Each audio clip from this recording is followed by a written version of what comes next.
hello to all my friends. So winter's a time when our gardeners start preparing the soil ready for planting and for the beautiful feasts then of summer. And preparing the soil goes for us human beings as well, doesn't it?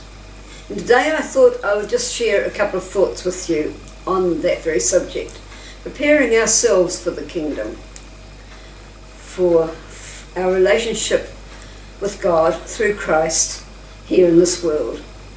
And a couple of things come to mind as to how best we can do that. One of them, I think, is that sense of being what I call congruent, true to ourselves, that all the parts of me match up, so that the look on my face and the thoughts in my head reflect each other, and I'm not playing games. I think it was Anne Morrow Lindbergh, one of the American writers, who said something like, I have come to realise that the most exhausting thing in life is insincerity. Often our social lives are insincere because people wear masks. That's exactly what I'm saying. So we need to organise ourselves at prayer, to look at Christ our Lord and his integrity, his sincerity, his absolute sincerity as it comes through in the Gospels, and try to honour that. Sure, we'll get it wrong at times, but to come back to that. Another thing that comes to mind is that of gratitude. We've talked about this many times before, but an attitude of gratitude is the thing. So much to be grateful for in our world.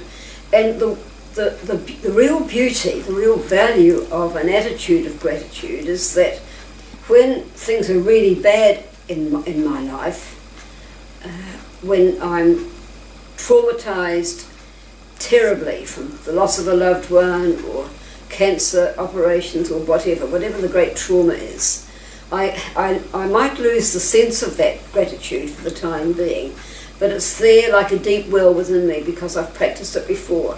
So that well will rise up as the trauma recedes. That's the absolute value. So never forget that an attitude of gratitude is so important. And try and walk around if I can with a smile on my dial and a song in my heart. The founder of my congregation, Mary Potter, one of her best sayings was, "We live in the joy of the resurrection. It should be a fresh joy to us each day." We live in the joy of the resurrection. It should be a fresh joy to us each day. And the third thing that comes to my mind about preparing our soil is that it takes forever.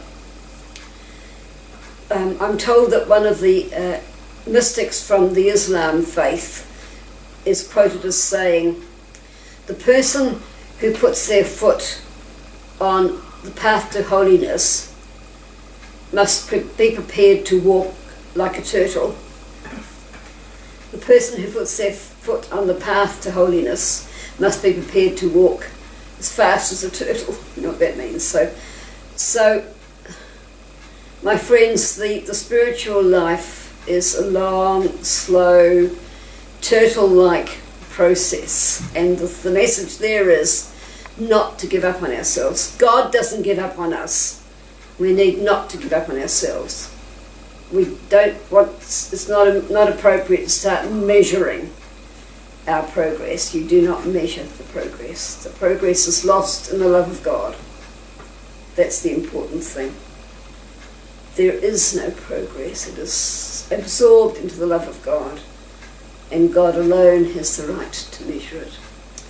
So I hope wherever you are on planet Earth, and whatever the weather is doing to you, that you remain cheerful. Not necessarily cheerful if things are bad for you, but at least in a space of gratitude. And remember, if you can, to turn also to Mary of Nazareth, Christ's mother, who as Mary Potter again said, was the first lover of the Sacred Heart, because she brought that heart to birth, which allowed Jesus, his son, to be the first lover of the maternal heart. All the best for your month ahead. Go well. Go with your God. We'll talk again soon.